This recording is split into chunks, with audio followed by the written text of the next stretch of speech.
Chapter 10. My soul is weary of my life. I will leave my complaint upon myself. I will speak in the bitterness of my soul. I will say unto God, do not condemn me. Show me wherefore thou contendest with me. Is it good unto thee that thou shouldest oppress, that thou shouldest despise the work of thine hands, and shine upon the counsel of the wicked? Hast thou eyes of flesh, or seest thou as man seeth? Are thy days as the days of man? Are thy years as man's days, that thou inquirest after mine iniquity, and searchest after my sin? Thou knowest that I am not wicked, and there is none that can deliver out of thine hand. Thine hands have made me, and fashioned me together round about, yet thou dost destroy me. Remember, I beseech thee, that thou hast made me as the clay, and wilt thou bring me unto dust again? Hast thou not poured me out as milk, and curdled me like cheese? Thou hast clothed me with skin and flesh, and hast fenced me with bones and sinews. Thou hast granted me life and favor, and thy visitation hath preserved my spirit. And these things hast thou hid in thine heart. I know that this is with thee. If I sin, then thou markest me, and thou wilt not acquit me from mine iniquity. If I be wicked, woe unto me. And if I be righteous, yet will I not lift up my head. I am full of confusion. Therefore see thou mine affliction, for it increaseth. Thou huntest me as a fierce lion, and again thou showest thyself marvelous upon me. Thou renewest thy witnesses against me, and increasest thine indignation upon me. Changes and war are against me. Wherefore then hast thou brought me forth out of the womb? Oh, that I had given up the ghost, and no eye had seen me. I should have been as though I had not been. I should have been carried from the womb to the grave. Are not my days few? Cease then, and let me alone, that I may take comfort a little, before I go whence I shall not return, even to the land of darkness and the shadow of death. A land of darkness as darkness itself, and of the shadow of death, without any order, and where the light is as darkness. Chapter 11. Then answered Zophar the Naamathite, and said, Should not the multitude of words be answered? And should a man full of talk be justified? Should thy lies make men hold their peace, and when thou mockest shall no man make thee ashamed? For thou hast said, My doctrine is pure, and I am clean in thine eyes. But oh, that God would speak and open his lips against thee, and that he would show thee the secrets of wisdom, that they are double to that which is. Know therefore that God exacteth of thee less than thine iniquity deserveth. Canst thou by searching find out God? Canst thou find out the Almighty unto perfection? It is as high as heaven. What canst thou do? Deeper than hell. What canst thou know? The measure thereof is longer than the earth, and broader than the sea. If he cut off, and shut up, or gather together, then who can hinder him? For he knoweth vain men. He seeth wickedness also. Will he not then consider it? For vain man would be wise, though man be born like a wild ass's colt. If thou prepare thine heart, and stretch out thine hands toward him, if iniquity be in thine hand, put it far away, and let not wickedness dwell in thy tabernacles. For then shalt thou lift up thy face without spot. Yea, thou shalt be steadfast, and shalt not fear, because thou shalt forget thy misery, and remember it as waters that pass away. And thine age shall be clearer than the noonday. Thou shalt shine forth, thou shalt be as the morning. And thou shalt be secure, because there is hope.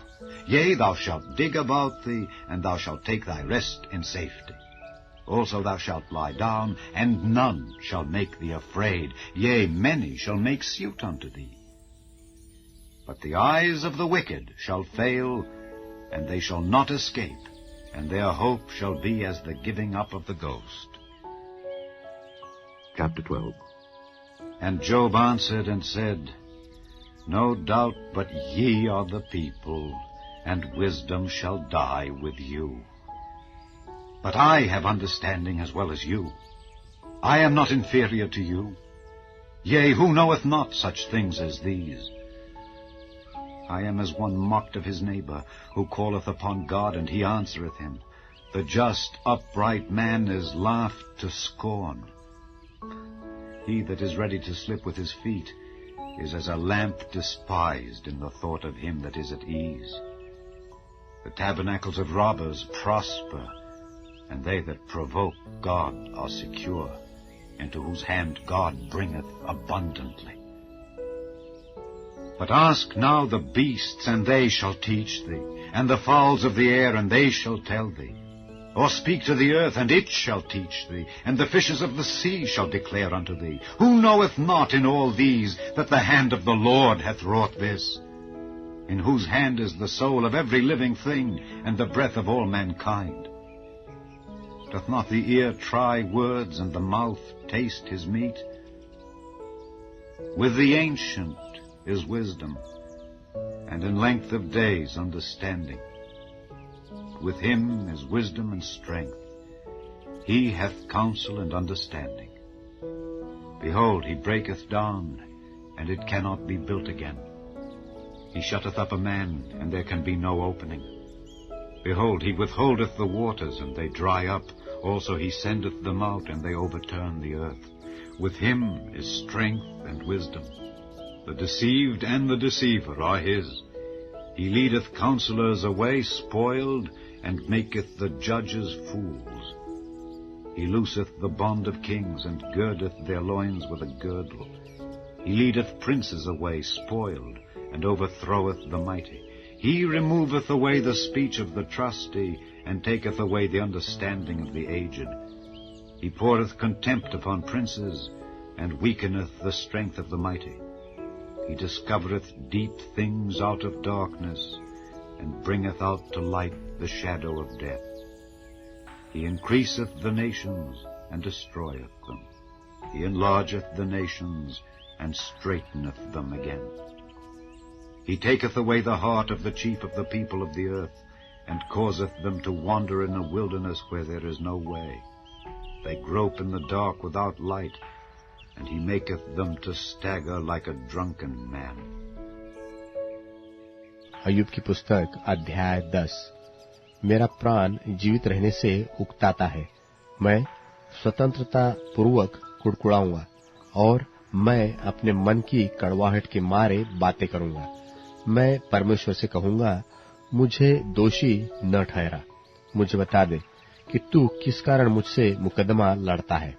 क्या तुझे अंधेर करना और दुष्टों की युक्ति को सुफल करके अपने हाथों के बनाए हुए को निकम्मा जानना भला लगता है? क्या तेरी देहधारियों की सी आंखें हैं? और क्या तेरा देखना मनुष्य का सा है? क्या तेरे दिन मनुष्य के दिन के समान है? व तेरे वर्ष पुरुष के समयों के तुल्य है कि तू मेरा अधर्म ढूंढता और मेरा पाप पूछता है। मुझे तो मालूम ही है कि मैं दुष्ट नहीं हूँ, और तेरे हाथ से कोई छुड़ाने वाला नहीं है। तूने अपने हाथों से मुझे ठीक रचा है और जोड़कर बनाया है, तो भी मुझे नाश किए डालता है। स्मरण कर कि तूने मुझको गुंधे हुए मिट्टी की प्राई बनाया। क्या तू मुझे फिर धूल में मिलाएगा? क्या तूने मुझे दूध की नाई उंडेल कर और दही के समान जमाकर नहीं बनाया? फिर तूने मुझ पर चमड़ा और मांस चढ़ाया, और हड्डियां और नसें गूंथ कर मुझे बनाया है। तूने मुझे जीवन दिया और मुझ पर करुणा की है, और तेरी चौकसी से मेरे प्राण की रक्षा हुई है। तो भी तूने ऐसी बातों को अपने मन में छिपा रखा। मैं तो जान गया कि तूने ऐसा ही करने को ठाना था। जो मैं पाप करूं तो तू उसका लेखा लेगा, और अधर्म करने पर मुझे निर्दोष न ठहराएगा। जो मैं दुष्टता करूं तो मुझ पर हाय, और जो मैं धर्मी बनूं तो भी मैं सिर न उठाऊंगा, क्योंकि मैं अपमान से भरा हुआ हूँ और अपने दुख पर ध्यान रखता हूँ। और चाहे सिर उठाओ तो भी तू सिंह की नाई मेरा अहेर करता है और फिर मेरे विरुद्ध आश्चर्यकर्म करता है। तू मेरे सामने अपने नए नए साक्षी ले आता है और मुझ पर अपना क्रोध बढ़ाता है और मुझ पर सेना चढ़ाई करती है। तूने मुझे गर्भ से क्यों निकाला?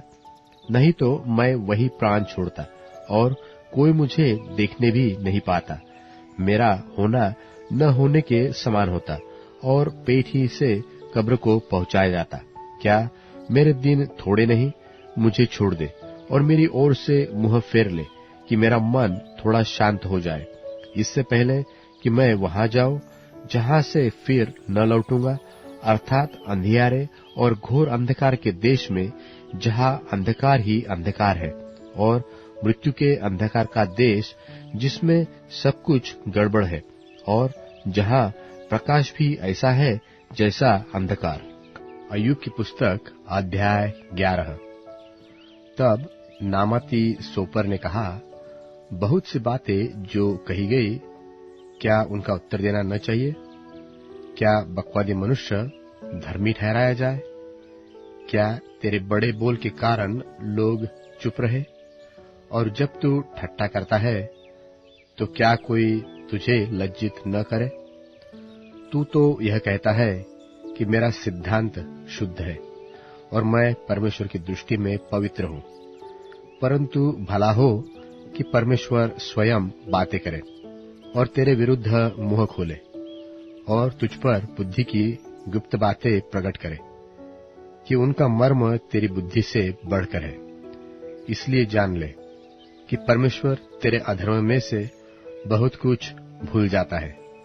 क्या तू परमेश्वर का गुड़ भेद पा सकता है? और क्या तू सर्वशक्तिमान का मर्म पूरी रीति से जांच सकता है? वह आकाश सा ऊंचा है, तू क्या कर सकता है? वह अधोलोक के गहरा है, तू क्या समझ सकता है? उसकी माँ पृथ्वी से भी लंबी है और समुद्र से चौड़ी है। जब परमेश्वर बीच से गुजरकर बंद कर दे और अदालत या कचहरी में बुलाए, तो कौन उसको रोक सकता है? क्योंकि वह पाखंडी मनुष्यों का भेद जानता है और अनर्थ कामों को बिना सोच विचार किए भी जान लेता है। परंतु मनुष्य छूछा और निर्बुद्धि होता है, क्योंकि मनुष्य जन्म ही से जंगली गधे के बच्चे के समान होता है। यदि तू अपना मन शुद्ध करे और परमेश्वर की ओर अपने हाथ फैलाए और जो कोई अनर्थ काम तुझसे होता हो उससे दूर करे और अपने डेरों में कोई कुटिलता न रहने दे, तब तो तू निश्चय अपना मुंह निष्कलंक दिखा सकेगा और तू स्थिर होकर कभी न डरेगा। तब तू अपना दुख भूल जाएगा। तू उसे उस पानी के समान स्मरण करेगा जो बह गया हो, और तेरा जीवन दोपहर से भी अधिक प्रकाशमान होगा। और चाहे अंधकार भी हो तो भी वह भोर सा हो जाएगा और तुझे आशा होगी। इस कारण तू निर्भय रहेगा और अपने चारों ओर देख देख कर तू निर्भय विश्राम कर सकेगा। और जब तू लूटेगा तब कोई तुझे डराएगा नहीं और बहुतेरे तुझे प्रसन्न करने का यत्न करेंगे। परंतु दुष्ट मनुष्यों की आंखें रह जाएगी और उन्हें कोई शरण स्थान न मिलेगा, और उनकी आशा यही होगी कि प्राण निकल जाए। अय्यूब की पुस्तक अध्याय 12। तब अय्यूब ने कहा, निसंदेह मनुष्य तो तुम ही हो, और जब तुम मरोगे तब बुद्धि भी जाती रहेगी। परंतु तुम्हारी नाई मुझ में भी समझ है। मैं तुम लोगों से कुछ नीचा नहीं हूँ। कौन ऐसा है जो ऐसी बातें न जानता हो? मैं परमेश्वर से प्रार्थना करता था और वह मेरी सुन लिया करता था। परंतु अब मेरे पड़ोसी मुझ पर हंसते हैं। जो धर्मी और खरा मनुष्य है वह हंसी का कारण होता है। दुखी लोग तो सुखियों की समझ में तुच्छ जाने जाते हैं, और जिनके पांव फिसला चाहते हैं उनका अपमान अवश्य ही होता है। डाकुओं के डेरे कुशल क्षेम से रहते हैं, और जो परमेश्वर को क्रोध दिलाते हैं वह बहुत ही निडर रहते हैं, और उनके हाथ में परमेश्वर बहुत देता है। पशुओं से तो पूछ और वे तुझे दिखाएंगे, और आकाश के पंछियों से और वे तुझे बता देंगे। पृथ्वी पर ध्यान दे, तब उससे तुझे शिक्षा मिलेगी, और समुद्र की मछलियां भी तुझसे वर्णन करेंगी। कौन इन बातों को नहीं जानता कि यहोवा ही ने अपने हाथ से इस संसार को बनाया है। उसके हाथ में एक एक जीवधार का प्राण और एक एक देवधारी मनुष्य की आत्मा भी रहती है। जैसे जीभ से भोजन चखा जाता है, क्या वैसे ही कान से वचन नहीं परखे जाते? बूढ़ों में बुद्धि पाई जाती है, और दीनी लोगों में समझ होती तो है। परमेश्वर में पूरी बुद्धि और पराक्रम पाए जाते हैं। युक्ति और समझ उसी में है। देखो, जिसको वह ढा दे वह फिर बनाया नहीं जाता, जिस मनुष्य को वह बंद करे वह फिर खोला नहीं जाता।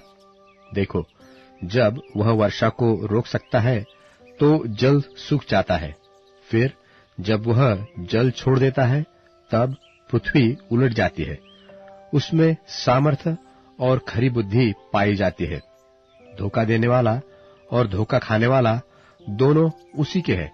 वह मंत्रियों को लूटकर बंधुआई में ले जाता है और न्यायियों को मूर्ख बना देता है। वह राजाओं का अधिकार तोड़ देता है और उनकी कमर पर बंधन बांधवाता है। वह याजकों को लूटकर बंधुआई में ले जाता और सामर्थियों को उल्टा देता है। वह विश्वासयोग्य पुरुषों में बोलने की शक्ति और पुरनियों से विवेक की शक्ति हर लेता है। वह हकीमों को अपने अपमान से लादता है और बलवानों के हाथ ढीले कर देता है। वह अंधियारे की गहरी बातें प्रकट करता है और मृत्यु की छाया को भी प्रकाश में ले आता है। वह जातियों को बढ़ाता और उनको नाश करता है। वह उनको फैलाता और बंधुआई में ले जाता है। वह मनुष्य के मुख्य लोगों की बुद्धि उड़ा देता और उनको निर्जन स्थानों में जहां रास्ता नहीं वहां भटका देता है। वे बिन उजियाले के अंधेरे में टटोलते फिरते हैं और वह उन्हें ऐसा बना देता है कि वे मतवाले की नाई डगमगाते हुए चलते हैं।